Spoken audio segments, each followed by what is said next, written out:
Hello, Snohomish County Superintendent of Schools, Dorothy Bennett speaking. This is John Hauberg of the Pacific Dentman Company. I've got this idea. I own 12,000 acres of a tree farm in Snohomish County.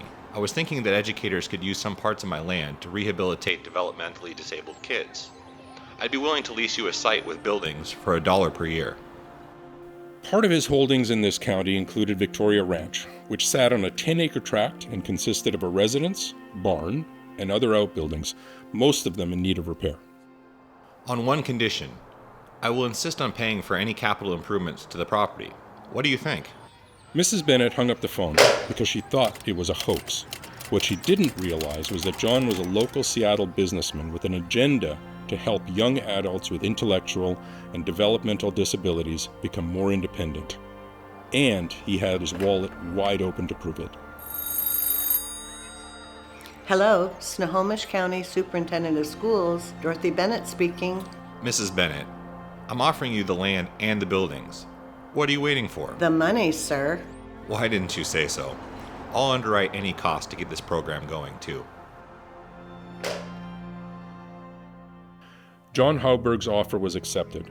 In addition, he offered to underwrite the entire first summer program.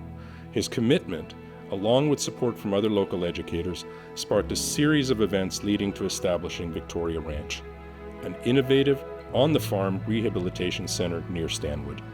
Charles Roble was dedicated to guiding individuals with developmental disabilities at Everett High School.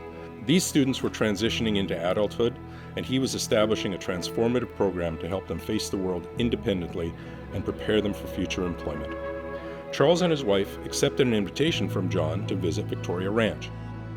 Seeing the potential of the farm, the Robles were compelled to move there, establishing a summer program to serve young people aged 17 and older. Harry Orr, a special education teacher in Arlington, was subsequently asked to become the director of summer sessions. The goal of the program was to teach young people necessary life skills and prepare them for work opportunities. It was open initially as a 2-week program for boys with developmental, physical, or social disabilities, and in time, it expanded to become a year-round residential program for both young men and women. It offered training and life skills, as well as practical study and work experience. The ranch was intended to be a valuable education center for young adults from the western part of the state. Although the nonprofit school was funded in large part by the state, securing funds for operations was always a challenge. Significant expansions were funded by John during the early 70s. He envisioned and planned out a ranch for their daughter Sue, a cottage for him and his wife, a work and residential community, a museum for Northwest arts and crafts, and a performing arts space. In 1971, a local artist named Dale Chihuly co-founded the Pilchuck Glass School on the tree farm and went on to create the famous Chihuly Glass and Garden Museum. Victoria Ranch, which evolved into Victoria Village, has flourished over the last 60 years. The pioneering program has served as a trial for Washington State, setting the stage for many subsequent initiatives. It also played a crucial role in establishing Washington as a leader and innovator in this field nationwide.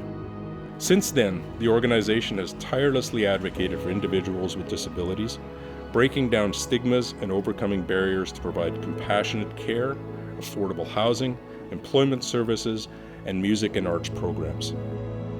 It now stands as Village Community Services.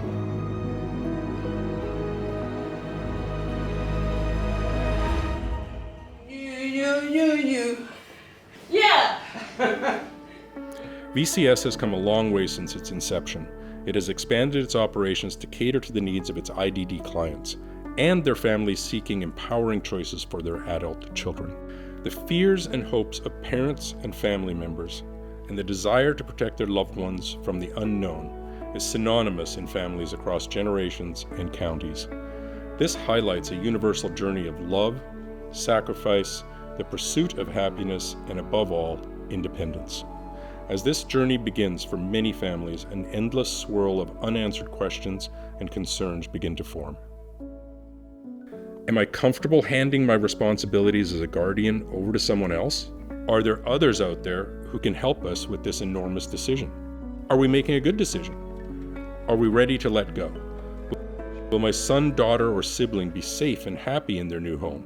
Will they be able to support them and meet their needs? Where do we go from here? Hi, Carol.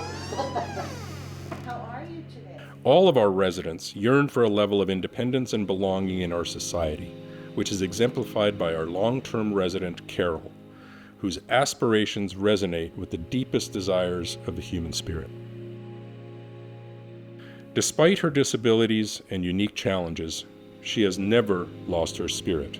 Instead, she has been determined to live independently and craft a life not defined by limitations, but by possibilities. She stepped beyond the protective embrace of her family and experienced life with all its joys. Carol, now in her 70s, has been under the wing of VCS for more than 15 years, and she represents the organization's enduring legacy and viability in our community.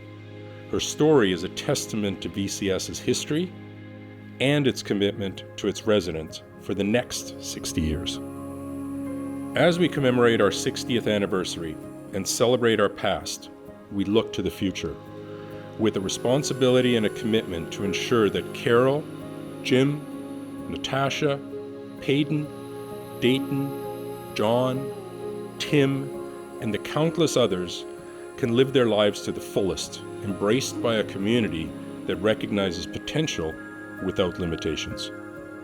As we continue on this journey, let us all be reminded of the power of community, the strength found in unity, and the beauty of a life lived independently and on one's own terms. Welcome to Village Community Services' 60th anniversary celebration. How? Hi, Carol. How are you? You in your car? Yes, I am. I'm in my car and I'm going to go to work. Okay? You got your seatbelt on? Oh, I'll put it on right now. Yes, I haven't put it on yet, so I know you always check. Just be happy. And I hope you have a great day. So, you call me, I could call you. Yep, you could call me. I'll be home after 6 o'clock, just like you always do. Okay. Well, I love you very much, sis. Okay, you have a good day. Okay, bye-bye.